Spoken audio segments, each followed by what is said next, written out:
¿Cuántas familias, cuántas personas, miles, muchísimas de personas ahí sufriendo por este tema tan delicado como es el alcoholismo? ¿Será que el alcoholismo es un vicio o es una enfermedad? ¿Usted qué opina? Le comento que es una enfermedad. He estado más de 10 años en consumo, desde mis 13 años hasta mis 23 años más o menos, de consumo ascendente. Todo empieza con un juego, probar y querer ser parte del grupo, aceptación. Hola, bienvenida, bienvenido aquí a Totalmente Podcast. Soy Sandra Villagra y hoy vamos a hablar del alcoholismo. ¿Cuántas familias, cuántas personas, miles, muchísimas de personas ahí sufriendo por este tema tan delicado como es el alcoholismo? ¿Será que el alcoholismo es un vicio o es una enfermedad? ¿Usted qué opina? Le comento que es una enfermedad y debe ser tratada como lo que es, una enfermedad. ¿Por qué es una enfermedad? Porque daña la salud. Cuando usted en casa, si es que tiene a alguien que considera que hace un consumo excesivo de alcohol, o conoce a un compañero o compañera de trabajo, a una amiga, a un amigo, y usted le dice, ay, deja de ser vicioso o viciosa, ten un poquito de fuerza de voluntad. Si esta persona ya ha llegado a niveles de un consumo compulsivo y es una persona alcohólica, la fuerza de voluntad ya no cuenta. Lo que necesita es ser tratada como toda enfermedad. Si alguien tiene diabetes, va a ser tratada como una persona enferma con diabetes. Va a tener que tener una dieta especial, medicamentos, ir al médico, etc. El alcoholismo es una enfermedad y debe ser tratada como tal, porque lastima la salud mental, emocional, la salud física, psíquica. Nosotros somos cuerpo, mente y relaciones humanas. Pero ¿cómo usted reconoce a un alcohólico? ¿O cómo usted podría reconocerse como alcohólico? O alcohólica en su defecto. El consumo del alcohol en nuestro medio viene desde estos rituales religiosos. No se olvide que durante la Eucaristía, en la misa, el padre, el cura, toma vino. Me imagino que en algunos casos el vinito ese estará mezclado con agüita y en otros casos será puro. Pero se utiliza la bebida, el alcohol, en rituales de todo tipo. Si tiene que haber un ritual a la Pachamama, a los achachilas, es con alcohol. Además, no solo el alcohol, porque dicen que la madre tierra bebe alcohol. También aquellos que están circundando a la madre tierra en ese momento de hacer este ritual. El alcohol está en todo grupo social. Cuando nos reunimos en una fiesta, ¿y qué dicen? Ay, sí, no hay alcohol, no es fiesta. Cuando alguien fallece, para matar las penas, ¿qué sé? Mucha gente para matar las penas bebe alcohol. Y hay lugares estratégicos donde dicen los matapenas, ¿no ve? Muy cerca a lugares como cementerios. Y en los matapenas, ¿qué son? Es un consumo bárbaro, excesivo de alcohol. El alcohol está entonces en todas partes. Pero ¿cómo reconocemos a aquella persona que consume alcohol? De forma social. Va a una fiesta, se toma un par de traguitos y ahí queda. O a aquella persona que pierde control. Si aquella persona ya no tiene control, luces de alarma rojas. Puede que usted esté camino a un alcoholismo. Cuando le irrita, le molesta que alguien le diga, hey, no estás bebiendo demasiado, y usted dice, y sobre reacciona y dice, pero es mi plata, si yo quiero verlo. Y se molesta y se enoja, y el entorno inmediato suyo se pone un poco entre tristeza y asustados porque tienen miedo llamarle la atención, porque usted va a sobre reaccionar. Se dice, los estudios indican, que uno debería, entre trago y trago, tomar más o menos 1 hora de distancia. Y qué mejor si la haces ahora bailando, haciendo algún tipo de ejercicio. Porque así el hígado puede digerir mejor el alcohol en un trago cada hora. Eso quiere decir que si nos vamos de fiesta a las 10 de la noche, para las 3 de la mañana podríamos haber tomado 5 tragos hasta las aproximadamente 3 de la mañana. Pero si usted, mi amiga, si usted, mi amigo, en esa primera hora ya los 5 tragos saca tapa adentro, alerta, luces rojas. Por ahí estamos ya con problemas de alcoholismo, enfermos, porque acabamos de ver que esta es una enfermedad. Bueno, ¿hay cura? ¿Sí? No sé. Hoy vamos a tener un invitado muy especial, muy querido de hecho. Va a estar con nosotros Mario Rebollo. ¿Pero quién es él? Él hoy en día es operador, acompañante, terapeuta y entrenador personal. Él nos va a decir cómo llegó a trabajar como acompañante de aquellas personas que están atravesando esta enfermedad, como es el alcoholismo. Así que, venga, esto es totalmente podcast y usted, la persona más importante del programa. Vamos a darle la bienvenida a Mario Rebollo, ¿sí? Mario, qué lindo tenerte acá en Totalmente. Sandrita querida, un privilegio, un honor estar contigo, siempre es especial nuestra conversación, nuestros intercambios de ideas, sí. Muy enriquecedor y para mí pues es muy feliz estar acá contigo y poder compartir este tema que es tan complicado. Me reía un poco cuando decías enfermedad, las personas cuando se niegan y dicen no tengo el problema y cuesta creer, ¿no? Y cuesta aceptar el tema de la voluntad también que has utilizado. La gente dice, ¿y por qué no tienes fuerza de voluntad? Y no saben pues que se va la fuerza de voluntad. O sea que ya la fuerza de voluntad no cuenta. No cuenta. No, la voluntad está chao. Totalmente. ¿Verdad? Mario querido, para mí una alegría estar siempre contigo y compartir porque eres un ejemplo de muchas cosas. Gracias. De poder, de voluntad, de eso que mucha gente quiere tener y que eres tú la inspiración plena. ¿Cómo Mario Rebollo llega a trabajar como operador, acompañante terapéutico?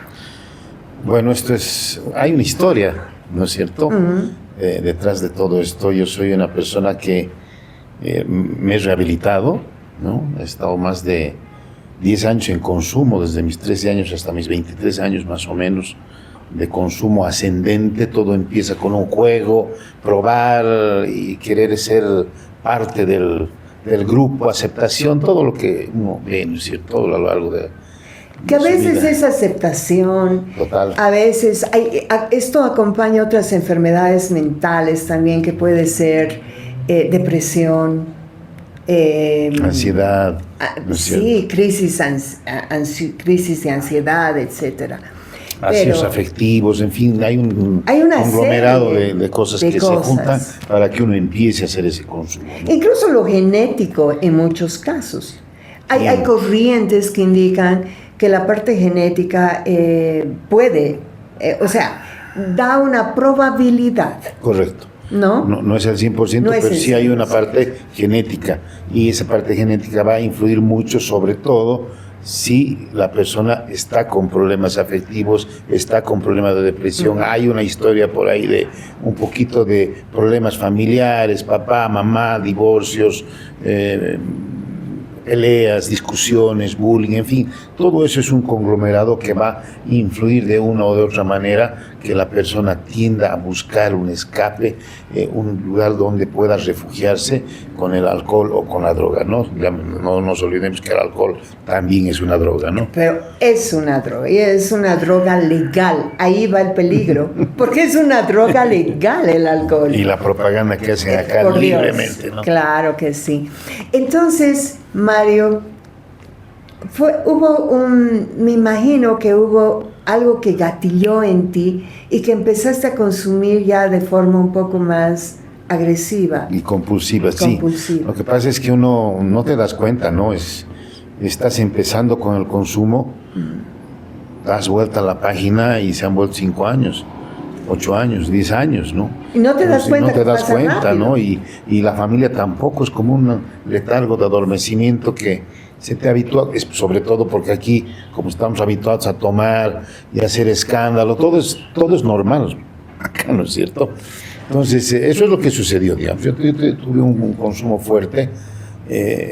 ¿Cuántos años tenías cuando empezaste? Yo empezaba a mis 13, 14 años a consumir. 13, 14, iniciando casi tu adolescencia. Totalmente, ¿no? Yo había tenido mi madre que falleció a los 13 años y realmente eso es un poco lo que ha gatillado. Evidentemente hay un poco de historia más atrás, pero eso ha gatillado bastante para que yo en ese lapso, como tú decías, de adolescencia, donde entre los 12, 13, 14 es donde más necesitamos de mamá, ¿no es cierto? No estoy echando la responsabilidad a ello, pero han sido los nexos emocionales, ¿no?, que han habido esos vacíos afectivos de apoyo, de contención de una madre, de poder hacer todo esto. Entonces eso me desfasó a mí bastante, ¿no? Entonces yo digo, qué bueno hubiera sido encontrarme con una persona de artes marciales y me lleve a hacer artes marciales. Aunque sea a la fuerza. Pero lamentablemente en estos casos, Sandrita, por algún motivo siempre aparece el que toma y te dice, ven hermano, vamos, yo te voy a ayudar, y si estás peleando con tu papá, ellos no te van a entender, yo te voy a ayudar. Vamos a matar las penas. Y realmente, correcto, y realmente no tenemos ese factor de protección, yo diría, del colegio propiamente y de la familia, pero una parte del colegio, de poder tener esa personalidad, ese aplomo de contener y decir, no voy a tomar, ¿cierto? Entonces uno cede porque tienes ese temor, tienes esa fragilidad emocional de autovaloración y autoestima. Pero al mismo tiempo, Mario, es que la adolescencia es una etapa muy complicada para todos nosotros los seres humanos, porque es una etapa donde estamos buscando identidad, queremos saber quiénes somos. Y si en ese momento hay un shock emocional muy fuerte, puede aquello conllevar a que yo busque algo que me quite la pena. Totalmente. Y en nuestro medio, el alcohol no solo sirve para quitar la pena, también sirve para la celebración, bueno, para todo. Para todo sirve, para todo. Y todo es válido, ¿no es cierto? Y todo es válido. O sea, es parte de esa sociedad machista que tenemos, ¿no? Es el macho que tiene que tomar, y obviamente hay, evidentemente, con el tema de la mujer, el consumo, etcétera.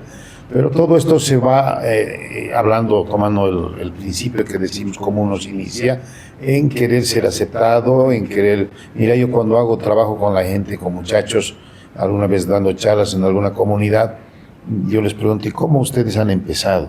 ¿No es cierto? ¿Qué es lo que buscaban? Y normalmente lo que dicen ellos es curiosidad, aceptación en el grupo, en el entorno, algún vacío afectivo, necesidades de... Y obviamente cuando hay la necesidad y ese vacío, la conexión que tiene uno con el consumo, pues se siente bien, ¿no? O sea, te tomas unos tragos, te emborrachas, al principio el chaki no pasa nada, al día siguiente estás nuevo, estás empezando y tú te sientes bien y dices, mucha qué delicia, realmente se me ha ido esa pena, se me ha ido esa tristeza, se me ha ido ese problema, pero después no te das cuenta cómo comienza a absorberte eso, y es un tema que no puedes resolverlo, ya estás adentro. Claro, porque el alcohol en realidad tiene, sin lugar a dudas, es una droga legal, por lo tanto es muy peligrosa, y tiene la fantasía de cómo agarrar a aquella persona como adicta. Porque el alcohol es un depresor, pero en su primera fase el alcohol es un desinhibidor. Entonces aquella persona que es introvertida, tímida, de pronto siente que ya puede hablar, ya puede expresar lo que piensa, se siente desinhibida. Totalmente. Y esto va subiendo, porque ese es el efecto del alcohol, va subiendo y llega a una etapa de euforia. De pronto ya es el dueño de la fiesta o la dueña de la fiesta. Totalmente extrovertido. Totalmente extrovertido. Y en realidad esa es la personalidad que esa persona quiere mostrarse en el mundo, ¿no es cierto? Y que probablemente la esté reteniendo por factores externos o porque en casa nunca me dejaron expresar o porque tengo un dolor, etcétera, etcétera. Entonces va subiendo y de ahí que por eso el alcohol es altamente adictivo, porque tienes la etapa de la desinhibición, la etapa de la euforia, pero como es un depresor, luego viene el bajón. Y la persona esta se deprime, ¿no? Totalmente, por ahí. Por eso dicen el chaki, que en realidad el chaki es lo que se llama acá normalmente el tistapi, que llaman, ¿no ven? Claro, en el medio. Exacto. Y el tistapi en realidad es eso. Y utilizamos, porque se utilizan dichos que son muy populares y dice, uy, soy con una perseguidora bárbara, ¿no? Me siento como que he matado. Ojito, luces rojas, alarma, porque ¿qué es lo que viene después? Cuando está en la etapa depresiva. Esa persona va a decir, muchos de ellos, me voy a templar, un traguito me va a hacer bien. Y vuelve. Y vuelve. Entonces entra en este círculo vicioso muy, muy difícil. Yo diría imposible de salir. Y en esa alarma que tú dices, Sandrita, yo cuando doy charlas a los chicos jóvenes, adolescentes en algún colegio que me invita, yo les digo, chicos, si ustedes tienen en su entorno, porque ustedes ya han ido a tomar sus traguitos, si tienen a alguien que está cotorreando, que es cargoso, que uno necesita su paraguas para hablar con él porque está hablando y te está escupiendo, y te está abrazando, Ojo, ese es el foco que tiene que estar encendido y hay que tener cuidado, porque esas personas son las que ya están en problema. No tienen control sobre su consumo. Dicen, no, pero yo estoy consumiendo socialmente. Eso no es consumir socialmente. Socialmente es tomarte un par de tragos, tu par de whiskies, un vino, la cena y te vas tranquilo. Sí, yo pienso que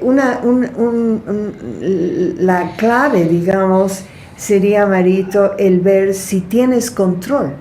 Porque cuando el alcohol, no importa qué alcohol sea, puede ser etiqueta azul, ¿no?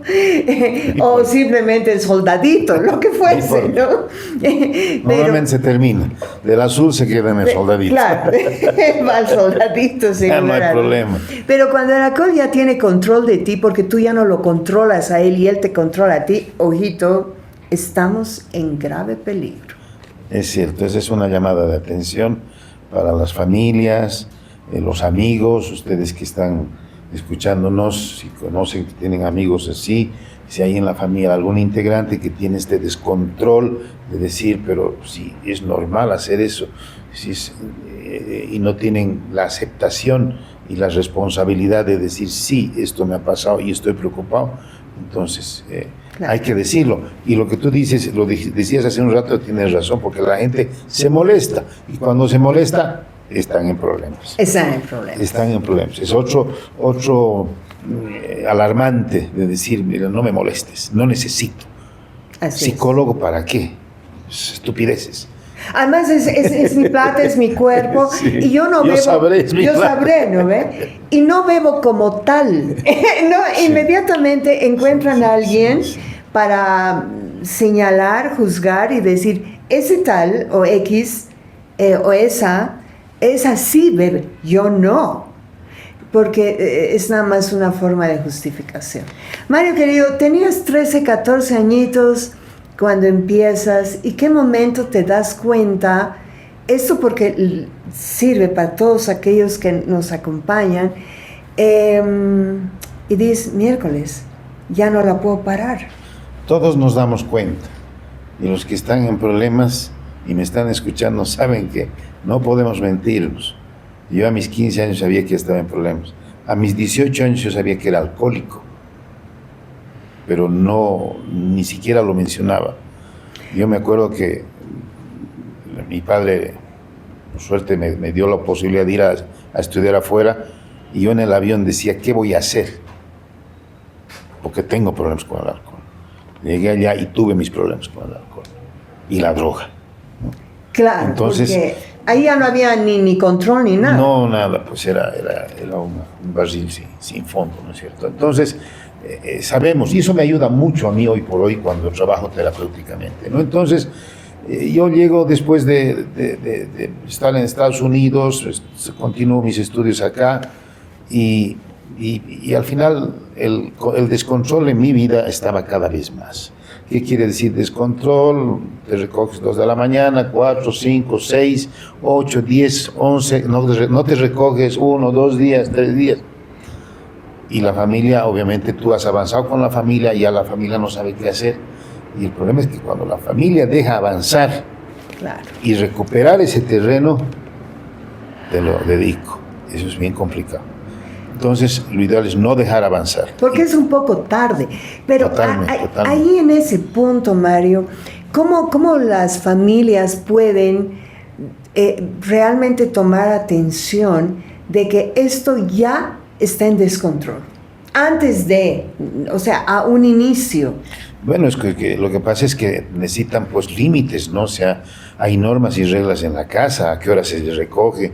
No es nomás decir, no, es que ya somos millennials, ya somos la X, la Y, la Z. No, en la vida hay un solo parámetro de normativas y de reglamentos, ¿no es cierto? A la antigua, si quiere, donde tiene que decirse a qué hora se llega, a qué hora se va. Los chicos tienen que tender su cama, tienen que lavar los platos, tienen que ayudar. O sea, es una comunidad la que tiene que hacerse, ¿no es cierto? Entonces, no vemos ya como familias, hemos dejado de hacer eso. Cuando yo trabajo con la gente y son adolescentes, lo primero que se hace es el trabajo en la casa. ¿Ayuda o no ayuda?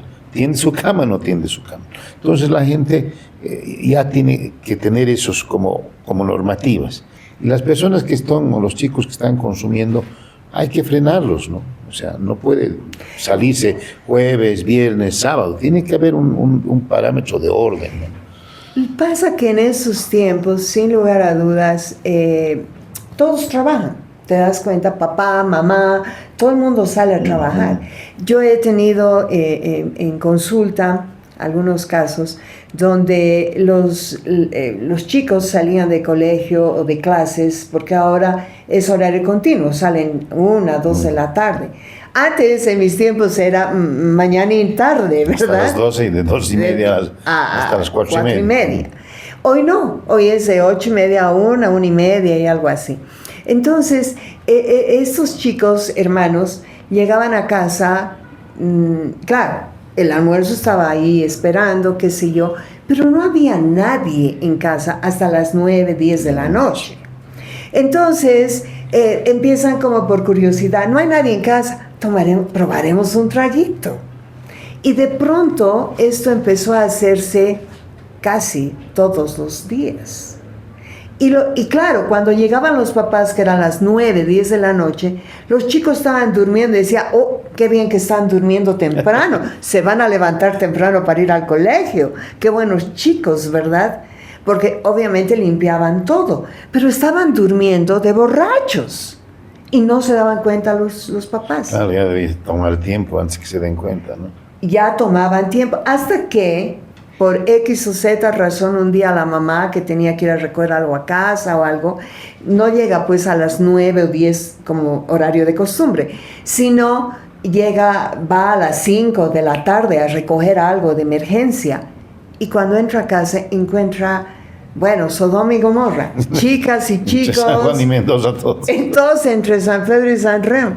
O sea, estaban bebiendo como así, a la rápida, borrachos, pero las chicas botadas, y la mamá pues alarmadísima, ¿qué pasó? La respuesta, primera vez que lo hacemos. O sea, claro, era primera y última, de hecho, pero no era primera. Ya llevaban un buen tiempo en esta rutina.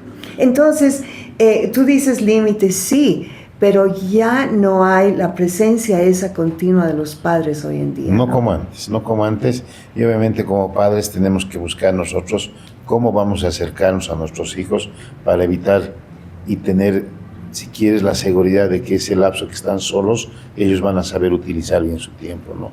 Y la verdad es utilizar los espacios que tenemos, tiempo de compartir con ellos, llámese, si te esperan hasta las 9 de la noche, llámese el sábado, domingo, ¿no es cierto? Compartir, salir, parque, película, ir a pasear, o sea, tienen que darse tiempo, ¿no? O sea, si hoy por hoy decidimos tener hijos, prácticamente uno se olvida pues de su vida social y se dedica a los hijos, así de fácil.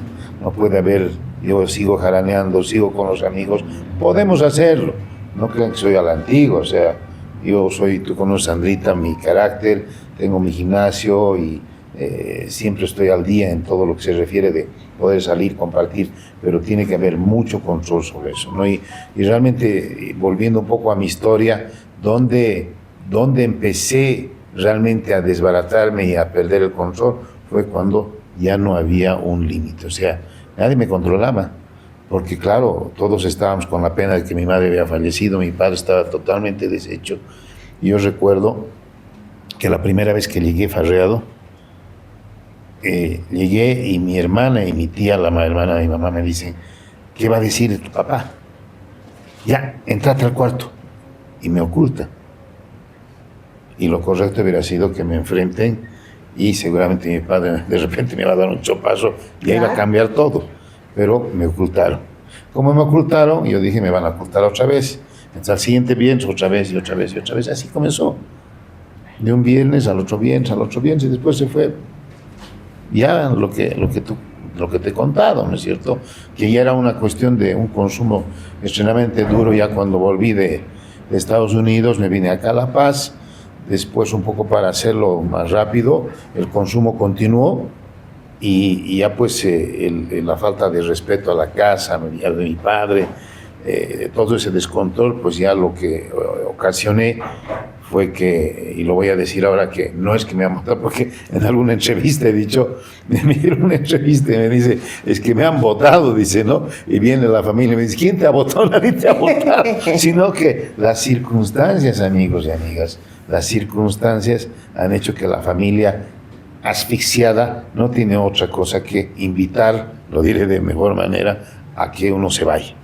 Entonces yo me salí de la casa. Claro, además también quizás, Mario, porque hay momentos en que la impotencia y la frustración de la familia dice, ¿qué hago? Le diré que se vaya como una amenaza, porque quizás eso haga reaccionar a la persona, pero no dándose cuenta que esa persona ya está en un consumo excesivo. Totalmente, descontrolado. En descontrol. Entonces, decirle que se vaya es decir, yes, qué bueno, ahora sí ya nadie me va a molestar. Claro. Y la familia asume también, ¿no? Porque yo de La Paz me fui a Santa Cruz, mi hermano me abrió las puertas de su hogar, estuve ahí un año más, creo. Cuando te dijeron... Cuando mi padre me sacó de aquí. Tu papá te sacó. Me invitó, no diré sacar, me invitó a que me vaya, ¿no es cierto? Por lo que estamos hablando. Ya en Santa Cruz, mi hermano me dice, eres un mal ejemplo para mis hijos, vuelvo de la oficina y no quiero verte más. Sin saber qué hacer, yo estaba asistiendo a la universidad, estaba trabajando en los Tajivos, me acuerdo, ya dejé de trabajar también en los Tajivos por cuestiones de consumo. Todo comienza a aparecer como por arte de magia, ¿no? Todo se va. Entonces, yo pues hubo un tiempo en que yo ya tenía un cuartito donde yo dormía, pero yo hacía situación de calle. O sea, dormía en la calle, de pronto había un berrinche, estaba en la cárcel, peleas. ¿Y a cuántos años tenías para ese entonces? 22 años. Oh, estabas jovencito, chico. Sí, claro, 21 años, 22, 20, 21 años, ¿no? Sí, 20, 21 años. Y Y bueno, yo ya inclusive he querido más de una vez suicidarme, sobredosis más de una vez. Era un descontrol total de mi vida, ¿no es cierto? Pedía limosna, no tenía que comer, me levantaba después de 3 días, a veces me despertaba y me paraba en la calle, estaba con mi botella. A ese nivel he llegado, ¿no es cierto? O sea, claro, y ahí es donde buscas pares, o sea, gente que está en lo mismo que tú. Pero claro, ¿no? Me acuerdo, en Santa Cruz había un local donde era el remate eso a las 7 de la mañana y todos llegábamos ahí, de todo lado, porque en el consumo, como tú decías al principio, la etiqueta azul aparece, pero hay un horario y hay un momento en que todo es igual.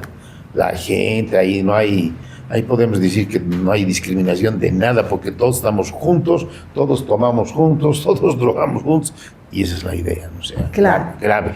Es chiste, es aventura. Hoy por hoy yo les podré contar una aventura mía, estoy vivo, y bueno, me recuerdo de muchas cosas, tal vez me reiré, tal vez lloraré, pero tengo la posibilidad de contar esta historia, ¿no es cierto? Sí, señor. No siempre se puede contar. No. En el caso mío, por ejemplo, mira, yo salía en desesperación, yo pedí ayuda en Santa Cruz. Entonces yo fui a una psicóloga que estaba ahí en letrero, en la calle, en el edificio de Oriente, me acuerdo, y voy y pido ayuda y quisimos hacer un tratamiento ambulatorio. ¿De dónde? Si yo vivía solo, Sandrita. ¿De dónde ambulatorio? No hay. Trata de hacer esto, no había por dónde. Entonces, un día yo llegué y le dije, estoy desesperado, con lágrimas en los ojos, desesperado, necesito que me ayuden. Y me dijo, ¿puede usted ir a su casa? Sí, puedo, y haga su maleta, yo voy a hablar con su hermano para que lo vaya a recoger. Y me recogieron y me interné en el Centro de Salud Mental de Santa Cruz, tercer anillo. El doctor Ronald Jiménez fue mi psiquiatra, el que me recibió. Jorge González, mi padrino, que tú lo conocías. Claro. El George ha sido mi padrino de alcohol. En mi caso era el consumo de alcohol y de cocaína muy fuerte, ¿no? Yo tenía los dos, ¿no? Alcohol, cocaína. Entonces, estuve interno ahí 3 meses, salí de los 3 meses. En mi caso, Sandrita, hay una cosa excepcional. Lo que estabas hablando al principio, ¿no? Ese clic. Los doctores siempre le dicen el clic, ¿no? Es como que, yo le digo, el chispazo es algo que, no sé, de un día para otro dices, no más. Y eso me vino a mí, y yo agradezco. Porque a veces, tú sabes que el consumo cero casi no existe. No existe. Entonces, que alguien deje de tomar de un día para otro, yo pues, ¿cómo no voy a agradecer eso? Sí, señor. Entonces, me vine acá y es todo un proceso. No habían en mis épocas comunidades terapéuticas ni procesos programas de rehabilitación. Era simplemente a lo que venía, ¿no? Y tratar de hacer lo que se podía con Alcohólicos Anónimos. Ni siquiera había Narcóticos Anónimos en mis épocas, o sea, realmente. Entonces había que ver el siguiente proceso después de la desintoxicación, la rehabilitación, un poco el aprendizaje. Jorge González, que era mi padrino, con Alcohólicos Anónimos, lo que él hacía era ¿qué es el padrino? Es la persona que va a acompañarte, justamente como un acompañante terapéutico, ¿no es cierto? Claro. Que va a estar contigo, conteniéndote, fortaleciéndote. Entonces él me llevaba, me acuerdo, el primer libro de Alcohólicos Anónimos, ¿no? La historia de Bill, de dónde se fue todo, cómo comenzó Alcohólicos Anónimos, etcétera, etcétera. Entonces ya llegando acá, hicimos lo que se llama la reinserción laboral. Oh, pero ¿cuánto tiempo te llevó en la rehabilitación? Porque, bueno, debo decirte, Mario, que personalmente, yo como psicóloga no creo en que exista la rehabilitación, si no hay el parar el consumo, pero no una rehabilitación, porque aquella persona que consume debe tomar la decisión de nunca más consumir ni una gota. Porque entre una copita de vino como que nada, no, o coctelito, y nada va a pasar.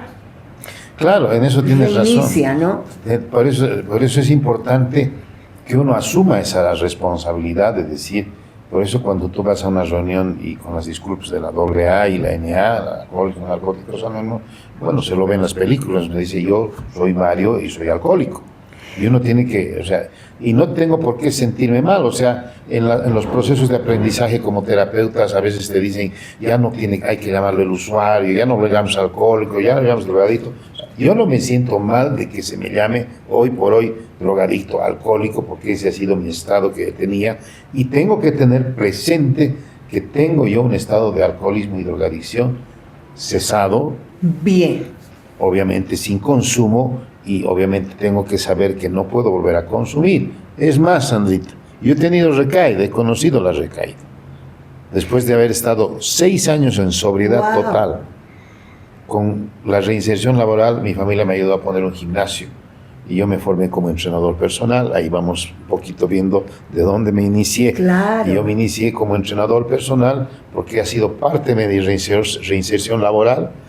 Y había soporte familiar, que es tan elemental. Totalmente. La familia es un 90%, ¿no? Sí. Que tiene que estar ahí.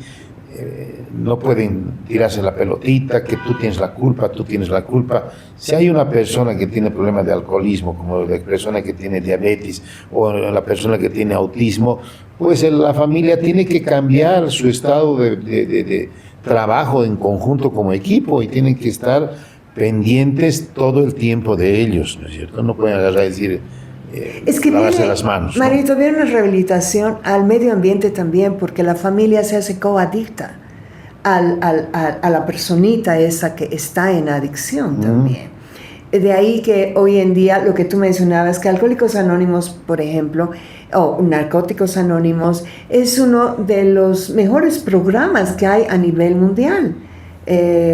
Totalmente. Hay muchísimos programas, pero ese es el programa más exitoso. Totalmente. Porque además en todo lado lo tienes. Exacto. Puedes tenerlo en San Miraflores, en Sopocachi, en Cochabamba, en Santa Cruz, en Europa, en esta. Tú vas y vas a entrar ahí. Y lo que tú decías que el paso uno es tener un chiquitito, así un mínimo, como tú decías, un chispazo de honestidad con uno mismo, y reconocer que esa persona, hacer el autorreconocimiento que está en un consumo excesivo, que es alcohólico o alcohólica. Y el segundo paso, que yo considero que es altamente importante, es reconocer que no puede esa persona hacerlo solo o sola. Porque las más de las veces la persona que ya es alcohólica o drogadicta dice, yo puedo solo, yo lo voy a hacer. Esa es su excusa, ¿no? Para seguir consumiendo, ¿no? Es una forma de justificación totalmente. Para continuar consumiendo. Entonces, eso es un tema muy, muy duro, muy complejo. Mira, yo he estado con 6 años de sobriedad. 6 años. 6 años he estado en sobriedad. ¿Y Jorge González acompañándote esos 6 años? Sí, pues mi primero terapeuta ha sido el doctor Ronald Jiménez. Agradecido totalmente, Jiménez, claro. Choco Jiménez, que le dicen, ¿no es cierto? Él es el que me ha ayudado. George me ha dado toda esa introducción a todo lo que es el alcoholismo, los alcohólicos anónimos y todo eso. Hoy por hoy yo, digamos, doy a la NOM, doy charlas, a veces voy invitado para Alcohólicos Anónimos. Yo he tomado la decisión de no ser anónimo. Seguramente los que están en la comunidad de Alcohólicos Anónimos dirán, pero tú estás utilizando el que eres alcohólico para crecer, para darte a conocer, pero ¿y cómo voy a dar a conocer? ¿Y cómo voy a dar a los otros si no digo yo salí y yo soy honestidad. De repente será mi marketing, mi publicidad, pero tengo que hacerlo. Pero por favor. Y además es mi decisión, ¿no? Entonces, yo además no tengo por qué ser anónimo, o sea, no he hecho yo... No he matado a nadie, no he robado, ha sido una desgracia que ha venido a mi vida, como tú dices. Lo dijimos un principio, una enfermedad. Una enfermedad. Que yo a veces, Sandrita, claro, la Organización Mundial de la Salud dice es una enfermedad, pero yo digo a veces, decimos enfermedad, y el alcohólico y el drogadicto y la persona que está en adicción es tan manipuladora que dice, como tengo enfermedad, ¿quién se hace cargo? El médico. Y no asumo mi responsabilidad, ¿no? Por eso cuando me toca trabajar a mí, le digo, mira, podrá ser enfermedad, pero tú tienes todas tus facultades. Puedes caminar, puedes saber, entonces tenemos que trabajar pilas, ¿no? Mira, Sandrita, a mí, si tú me dices dónde he recaído, te plop como condorito. Yo me fui lo contraté al campeón peruano, un gran amigo, Pepe Araujo, en su momento, que estaba yo en el gimnasio entrenando duro, y lo contraté como mi entrenador personal y me fui a Lima, y él era el campeón en esa época. Entonces, yo entrenando 2 veces al día, comiendo mis 6 horas diarias, mis 6 veces al día, mis proteínas, creatina, vitaminas, etcétera, etcétera. Pero un estado de entrenamiento y de disciplina impecables. Y de pronto un día caminando en la calle veo un bar y no sé qué pasa, ¿me entiendes? Y tú me entré.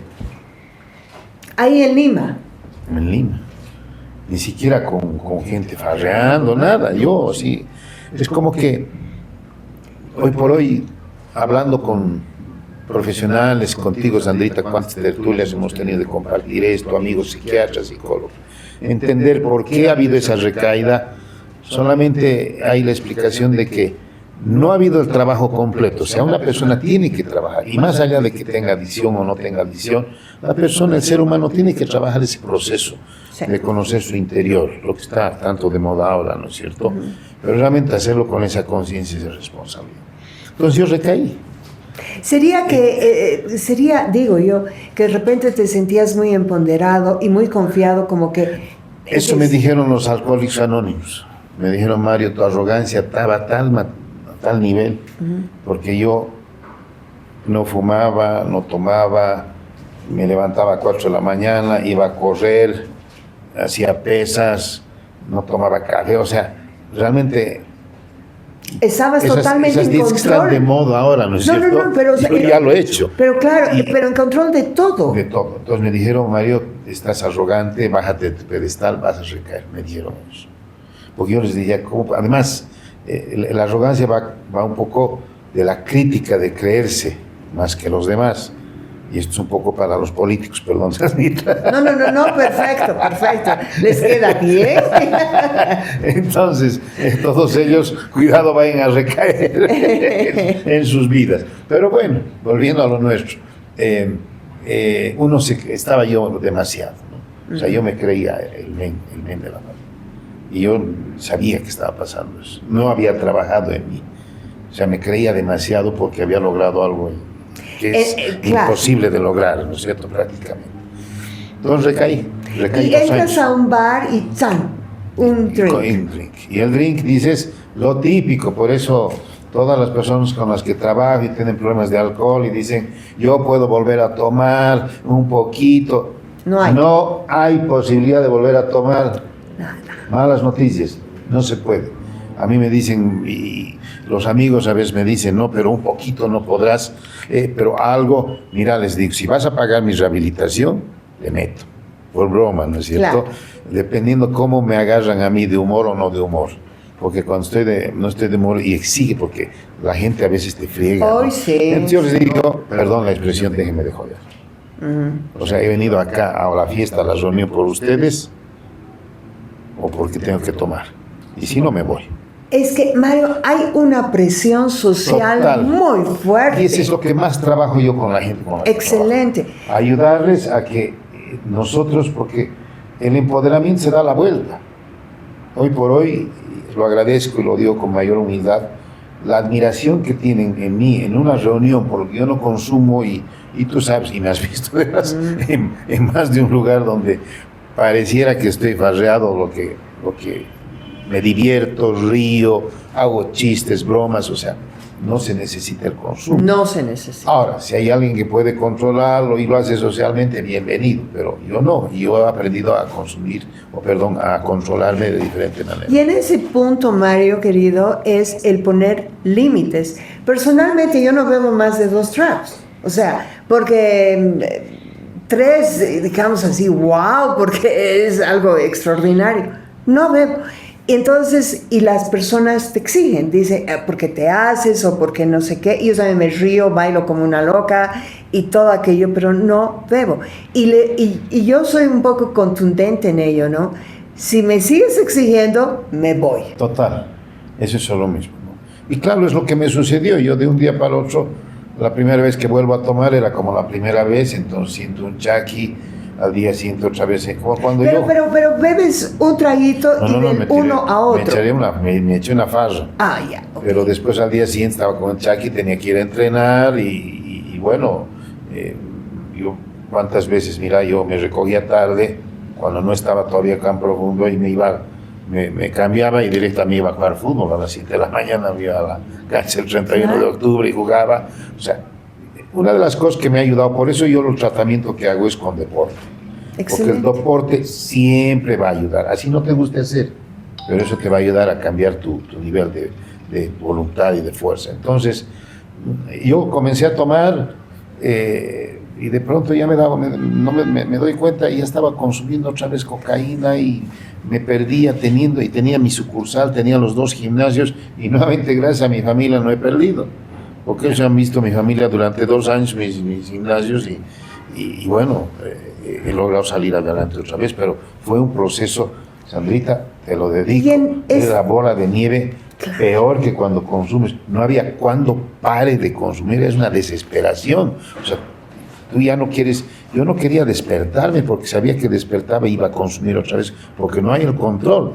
Entonces mucha gente y esto podemos hablar tantas cosas, ¿no? Gente que te juzga, que el feminicidio, que la matanza, pero no comienza ahí, o sea, no es de un día para otro la cosa, es todo un proceso que hay que trabajar, ¿no es cierto? Por eso me he ligado mucho a trabajar el tema de la salud mental, no solamente adicciones, porque esto engloba mucho, ¿no? Entonces realmente perdí el control y otra vez el tema de sobredosis, aquí, allá, la familia destrozada otra vez, y viene el clic otra vez. Es increíble. ¿Cuánto tiempo estuviste? 2 años. 2 años. 2 años en consumo fuerte. Claro, porque se dice que a veces la recaída es multiplicado el efecto. Total. Entonces, mira, era imparable, no podía yo controlar. Quería, pero no podía. Entonces, vino el clic otra vez, el chispazo que le llaman. Los médicos y los psicólogos llaman el clic, ¿no ve?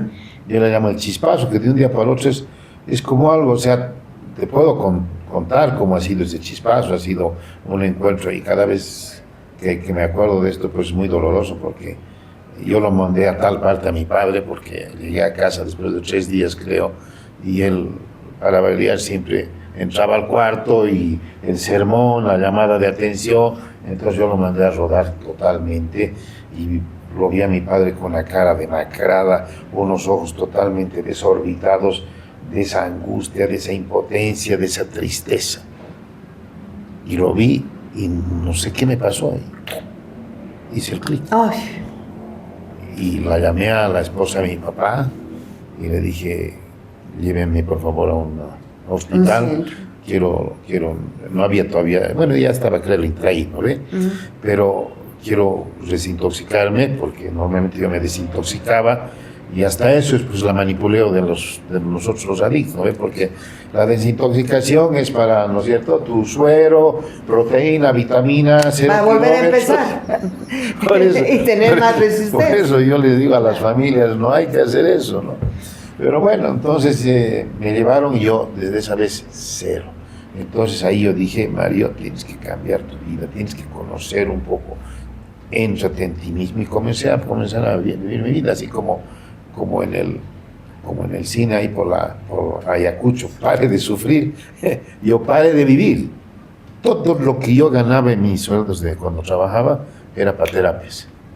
A diferencia de muchos de ustedes que deben pensar, los psicólogos, ¿para qué sirven? No, es una estupidez ir a los psicólogos, no, pues. Ellos han estudiado la mente y yo tenía que ir a alguien que ni modo que me vaya a donde un economista. Una guía. A donde un economista que me diga qué es lo que me ha pasado, ¿no es cierto? Claro. Entonces yo me fui donde estaba el George, después tuve otros terapeutas más, un par de psiquiatras por ahí. Comencé a trabajar mucho mi vida profundamente, esa reconciliación conmigo mismo, con mi entorno, que son las fases de Alcohólicos Anónimos, pero también de la vida, de la vida, ¿no es cierto? El poder reconciliarte, el perdón, el dejar ir los rencores, los odios, ¿no es cierto? La envidia, el poder disfrutar con el ser humano, el respeto al ser humano. Y sobre todo, yo diría, el aprender de uno mismo y aprender el autorrespeto. Claro. Porque es ahí donde las personas pierden todo respeto por sí mismas. Claro, pierdes totalmente. Te anulas como persona. No te quieres. No te aceptas. Eres una persona insegura y la seguridad era el trago y la droga. Pero ahora como no tienes nada, tienes que trabajar tu autovaloración. Por eso es un proceso muy largo del tratamiento, ¿no? No es nomás decir, no. La familia me dice, además vienen las familias y me dicen, Mario, ¿y nos garantizas? Yo no puedo garantizar si después de 6 años yo no, es lo que les digo. Y otra cosa que les digo, a veces los ya sean adultos, adolescentes, qué sé yo, me dicen, Mario, pero no me creen ya. Yo les digo, no te ofendas, a mí tampoco me creen. Yo tengo 38 años ahora, Sandrita, de sobriedad. ¡Wow! ¡Qué hermoso! 38 años. Yo digo, igualito les digo, mi familia sigue con el Jesús en la boca, ¿no? Porque ya les he sentado la mano, entonces. Y tú sabes que a veces la familia, yo recuerdo una persona hace años, porque yo hago cognitivo-conductual, ¿no? Pero esta persona había estado también en abstinencia por casi 15 años. Y recuerdo lo que me comentaba, ¿no? Porque vino en busca de ayuda, al igual que tú, que lo que tú dices es cierto, todos necesitamos una guía en un momento angustioso de vida, todos. Y no es que aquel dicho que no estoy loco para ir a un psicólogo, no, los psicólogos no vemos a locos, ojito, ¿verdad? No, para nada. Esta personita llevaba 15 años en sobriedad, en abstinencia. Y de pronto había llegado el hermano de Alemania, no sé dónde, un lugar en Europa. Y claro, la bienvenida, champán, vinito, traguito, como vivimos nosotros, ¿no? Siempre alguna celebración, lo que sea, el alcohol no falta. Y el hermano él dice, no, yo no bebo, para mí refresquito, y todos en la familia, en el entorno inmediato, corroboran aquello. Pero el hermano dice, pero un vinito, este vino lo he traído desde Alemania, viene de tal viñedo y no sé qué. Así, un vinito, no le va a hacer nada. Ya está. Te comento que esa personita con mucho dolor decía, ahí empezó, ese vinito así chiquitito, ahí empezó y estaba, cuando yo lo vi, te estoy hablando de ahora unos 10 años atrás, él estaba en esa etapa de angustia, decir, quiero pararla, Dios mío. Es como que esta bola de nieve no deja de rodar. Así. Y quiero pararla. Y estaba buscando ayuda aquí y allá, pero ahí va el entorno social. Y él en el entorno social decía, pero si tú no bebes como fulano, mengano o tal, tú bebes poco, tú solo bebes 2 días a la semana. Pero él era alcohólico y había sido ya reconocido como alcohólico. Entonces, cada vez que intentaba frenar un poco, volvía al entorno, porque parece que el entorno es que no quiere que el otro salga. Porque, ¿sabes qué? Si todos estamos cojos, no nos damos cuenta que somos cojos. Pero si uno dentro de los cojos empieza a caminar rectito, rayos, nos hace dar cuenta que somos cojos. Y yo creo que por eso utilizo también las charlas que doy, que no les gusta que nadie del grupo salga. Y eso se llama hacen el tema, y esto no solamente es con los amigos, increíblemente con la familia. Hacen que la familia, en esa codependencia, hacen que no haya resultados del trabajo. Y no es que sean malos, sino que el momento en que la persona que tiene problemas sale adelante, entonces ya no hay más de quién hablar. Tiene que hablar el papá y la mamá, el problema tal vez con el matrimonio, o con el otro hijo, o problema económico. O sea, a veces el que consume... ¡Qué buen punto! A veces el que consume es el chivo expiatorio. Así tal cual. Entonces, la familia no quiere que salga adelante, entonces autosabotean. A mí me pasa. Les estoy ayudando y de pronto sabotean. Sí, señor. Ya no van a las terapias, de pronto dicen no tenemos plata, no podemos hacer esto. Yo les digo, no se preocupen, no va a ser ningún problema, ven al gimnasio, te voy a bajar la mitad de precio, en fin. Pero ya comienza a ver eso. Entonces es bien problemático, es un mundo tremendamente... Mira, lo he vivido y lo he estudiado. Imagínate, una de las donde más he aprendido es yo en mis terapias, porque como soy obsesivo, entonces yo parecía el terapeuta, porque yo iba con mi agenda. Claro. Entonces, por decirte, el George, ¿no? Y ¿qué vamos a ver hoy día? ¿No? Y le decía, veremos esto, George. Le digo, tenemos que ver. Yo era el que ticaba, ¿sabes? Porque era mi desesperación de saber qué me había pasado, dónde había trabajado, dónde había sido el problema. Entonces, mis terapeutas me decían, mira Mario, ya hemos trabajado, y me derivaban a uno, me derivaban al otro. Entonces yo ahí aprendí mucho, porque les he sacado el jugo a los terapeutas. Excelente. Lo que normalmente la gente no hace. Y les digo, feliz el terapeuta, que pregunten ustedes, porque para eso han estudiado. En vez de estar ahí, ¿no?, mirándose, a ver, que me diga qué tengo, por eso ha estudiado, no es brujo el psicólogo, ¿no? Entonces, yo les he sacado el jugo, ¿no? Entonces, eso me ha ayudado mucho hoy por hoy, y ahí va un poco lo que estabas preguntándome. ¿Y por qué te has vuelto terapeuta, operador y acompañante terapéutico?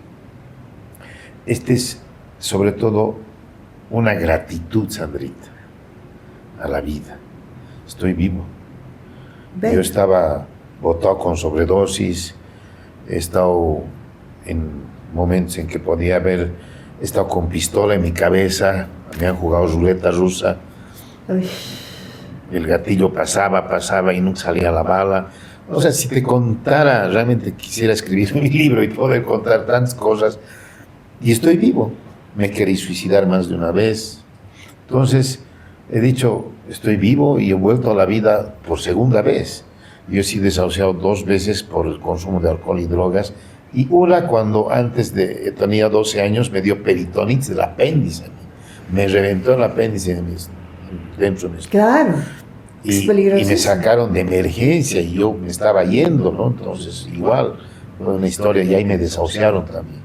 Ya digo, pues, tanto desahucio, algo tengo que hacer aquí en este mundo. Hay una misión en la vida, ¿no? Hay una misión. Entonces, he dicho, quiero ser terapeuta. Muy bien. Y me busqué un lugar donde me pueda formar. Fue la Asociación Boliviana de Comunidades Terapéuticas, que estaban dando unos cursos a través de la Embajada Americana con USAID, ¿no? Y lo digo realmente con mucha gratitud, porque permíteme utilizar este medio para decirte que se han ido los de la Embajada. No ha habido ni una capacitación más para la formación de operadores terapéuticos, para poder ayudar a las personas que están con nosotros. Yo por mi cuenta hemos hecho obviamente algunas universidades, cursos, pero esta formación fue bien interesante con el doctor Mario Eguía, te debes acordar. Pero claro que tremendo doctor muy bien de salubridad, ¿no es cierto? Sí, sí. Que él manejaba todo esto, y grandes catedráticos, ¿no? Como el doctor López, Ramiro Balda, Johnny Guanto y un sinfín de Alcaraz, ¿cómo se llama? Franklin Alcaraz ha sido mi catedrático. O sea, pucha, he tenido un lujo de formación, ¿no? ¿Cómo no voy a estar agradecido a la vida de haber pasado todo eso? Y además haber sido amigos con los psiquiatras. He tenido la fortuna de trabajar 6 años en el Hospital Psiquiátrico San Juan de Dios, en adicciones, como voluntario. Ahora he retomado el trabajo en el Hospital San Juan de Dios con la doctora Vera, que está de directora, para hacer salud mental. Pero bueno, un poco volviendo al tema del consumo, yo tengo mucho respeto por esto. Eso quiere decir que no te como dulces con licor, pasas al ron de helados. Nada que llega fin de año y me dicen, ¿y la picana? A mí me hacen juguito, pero es que el alcohol se evapora. Me decían, a mí qué me importa que se evapore, me lo hace. Seguramente debí comer alguna comida que estaba mezclada, que no la he sentido, digamos, ¿no? Claro. Pero normalmente trato de no molestar a la gente, digamos, pero evito, ¿no es cierto?, que tenga que porque ya es algo que me he propuesto, ¿me entiendes? O sea, ya has decidido, si tú me dices has tomado la ahorita, decisión. me puedes poner aquí alcohol, droga, etcétera, no me interesa. O sea, he llegado a hacer un clic muy grande en mi vida. O sea, ha salido eso. No es parte de mí. Muy bien. ¿No es cierto? O sea, no hay eso en mi vida. Pero, que es un poco lo que se quiere hacer con estos temas de estas terapias de hacer la biodescodificación, ¿no es cierto? Y volver a generar nuevas estructuras en tu vida para cambiar nuevos pensamientos, etcétera. Algo así ha pasado conmigo, digamos, ¿no? Ha sido una total descodificación del consumo, ¿no? Mario, son más de 30 años que estás sin consumir y además estás en una misión que me parece aplaudible, porque sabes que eres una inspiración. Normalmente, las más de las veces se considera que es una carrera imposible, pero con decisión, voluntad, yo creo que sí se puede y eres una inspiración. ¿Sabes qué, Mario? Me gustaría, porque es el tema, vamos a tener que hacerlo en 2 y 3 partes, porque realmente es un tema bastante amplio. Me parece que es altamente importante que las familias de una persona que es adicta vayan mirándose a sí mismos en qué nivel de coadicción están, porque verdaderamente tú decías algo tan doloroso y tan cierto. De pronto el adicto o la adicta se vuelve el chivo expiratorio de todo el resto de los problemas del núcleo familiar. Gracias. Entonces ya tienen un justificativo. Y cuando ese justificativo, ese chivo expiratorio, que es esa personita enferma con una adicción, empieza a querer salir inconscientemente, esto ni siquiera es consciente, inconscientemente la familia hace cosas inconscientes, valga la redundancia, para que vuelva a consumir y ser la personita de justificación de los otros problemas que están ahí lastimando el núcleo familiar. Ese es un tema para mí altamente importante, además de la influencia social, por supuesto. Por supuesto, Sandrita, que es muy importante, porque a partir de eso es que podemos ayudar a los profesionales, ¿no es cierto?, a guiar a la familia, ¿no? Se tiene que trabajar con la familia. No puede aislarse de la persona con la familia. La familia también tiene que entrar en ello. Qué lindo sería que puedan ellos trabajar cada uno su propia historia, sanar, como se dice, y bueno, borrón cuenta nueva. Genial. Pero si no, podemos también hacer, prevenir y contener y frenar cualquier tipo de agresión, ¿no es cierto?, que pueda tener la persona con la que estamos trabajando. Y con la persona que estamos trabajando tenemos también que enseñarle y darle esa fortaleza. Si viven en una familia que está, no me gusta esta palabra que está de moda, tóxica, ¿no?, pero que si está con problemas de relacionamiento en la familia, entonces a veces él no le queda otra que vivir ahí. Entonces él tiene que enseñarle, hay que aprender a que... Para eso hay esos grupos de ayuda a la familia que son coadictos, ¿no? Que no solo está Alcohólicos Anónimos o Narcóticos Anónimos, también ellos tienen un grupo que es Al-Anon, ¿verdad? Correcto. Eso que es ayuda terapéutica a la familia de él o la adicta. Correcto, son reuniones que tienen los familiares, los amigos, para poderse ayudar entre ellos y darse ese fortalecimiento, de poder entender y aceptar qué está pasando y la pena que están pasando, ¿no? Entonces ellos tienen sus reuniones, a mí me invitan de rato en rato para que yo les dé algún tipo de charla en algún tema, de poder hacer prevención, de fortalecimiento a las familias que necesitan, porque es desgastante esto, ¿no? O sea, dejas de vivir, ¿no? Claro. Entonces, que sí. Es un tema, perdón que utilice la palabra, o sea, me apasiona a mí, o sea, tú sabes que me desvivo por trabajar en esto, porque me encanta, ¿no? Pero no es que me encanta la tragedia de la persona, sino que yo creo que me llena el apoyar y es como que me devuelve lo que yo me había comprometido a hacer, ¿no es cierto? Entonces, es duro y es poder hacerle entender a las personas que tiene que haber ese cambio para ayudarse. Eso es importante y es muy importante, nuevamente lo digo, que nosotros como profesionales trabajemos en torno a poder ayudar a las familias a que ellos abran los ojos y despierten.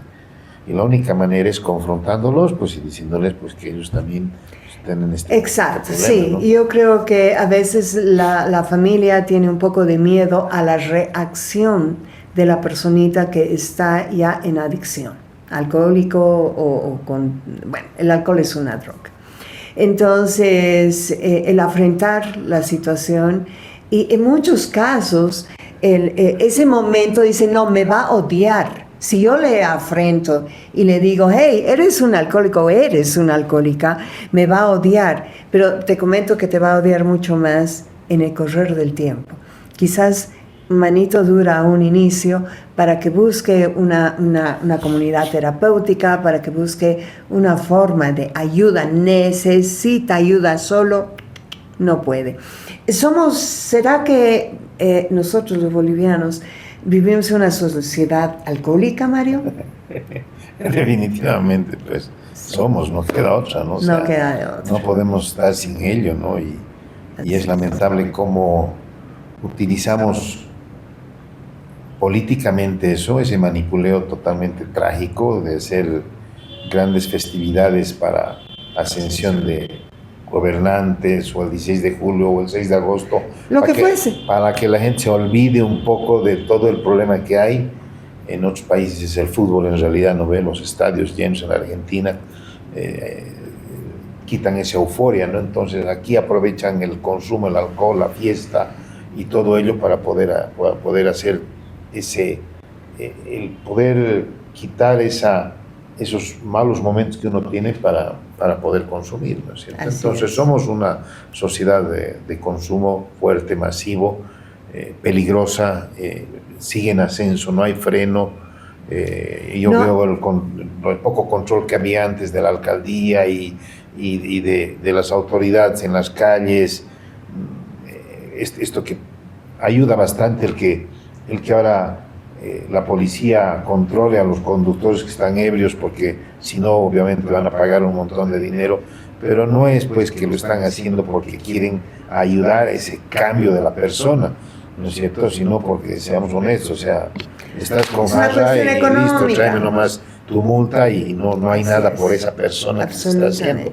Entonces, una de las cosas que de alguna manera se está trabajando también, Sandrita, ¿no? Y creo que eso se puede hablar un poco más adelante, sí. de lo que ya en términos de sociedad, que como autoridades, ¿qué deberían hacer para, digamos, hacer ya una prevención y hacer una primera, digamos, chequeo en estos hospitales o en estos centros de salud, de barrio, caiga una persona que ha tenido problemas de consumo o de violencia, pues ahí ya podríamos nosotros hacer una prevención.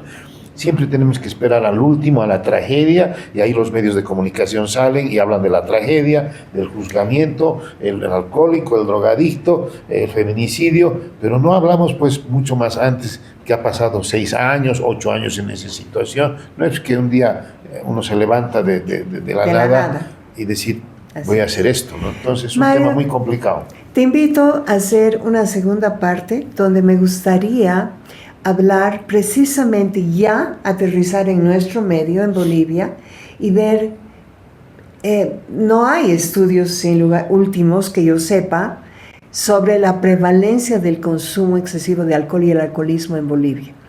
Sin embargo, lo que vemos a diario en la crónica roja esa de las noticias, que es casi una crónica roja de todos los días, vemos el consumo excesivo en todo lugar, en calles, familias, fiestas, celebraciones, momentos de angustia, en todo momento y lugar. Yo te invito a hacer una segunda parte para hablar la prevalencia y el consumo en Bolivia, y además esa conexión tan peligrosa que de pronto nadie dice nada del consumo del alcohol y de el clorhidrato de cocaína, ¿no? ¿Y por qué? De pronto entiendo que el costo es bastante accesible en nuestro país. Marito, qué lindo, como siempre. Nuestras conversaciones son así, inacabables, porque hay tanto, sobre todo con este tema, que es un mal de muchísimas, pero de muchísimas familias bolivianas. ¿Hacemos una segunda parte? Sandrita, encantado. Para mí realmente es un honor, es un privilegio, es un gusto, el cariño que tenemos mutuamente y poder estar en el programa y poder seguir conversando en este tema que no es nomás el consumo. Hemos visto que estamos sacando cada vez más. Con gusto yo poder seguir compartiendo lo que he ido yo cambiando y hablar el tema de lo que se necesita en estas políticas de Estado y las cosas que están sucediendo hoy por hoy. No hay nada de salud mental, no hay nada, todo es litio, gasolina y dólares. Y nadie dice nada, o sea... ¿Cómo está la sociedad boliviana funcionando hoy en día? ¿Cómo estamos? Y realmente lo que tú dices, esto tendría que ser parte de la salud pública y no hay tal. No hay nada que pueda, no hay ni siquiera estudios de campo que nos puedan decir cuál es la prevalencia del consumo. Todo es muy libre, lo que tú decías en un inicio. Antes había habían varias organizaciones, SEAMOS, organizaciones que se dedicaban a hacer precisamente este tipo de estudios porque iban a respaldar cualquier campaña que se pueda hacer. Hace años, no recuerdo exactamente el año, pero yo hice con los profesionales dentro de la Subsecretaría de Rehabilitación y Prevención Social una campaña sobre consumo excesivo de alcohol y alcoholismo. Fue la única campaña que se hizo en los últimos 25, 30 años. Después es como que es parte de, pero el alcohol está destruyéndote, destruyendo familias, destruyendo una sociedad. Nosotros, nuestra sociedad boliviana. Mario, querido, ahí la paramos. Ahí la paramos.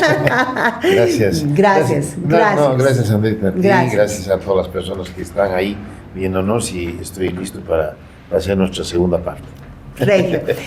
Esto es Totalmente Podcast. Yo soy Sandra Villagra, tú, la personita más importante del programa. No te puedes perder esta segunda parte.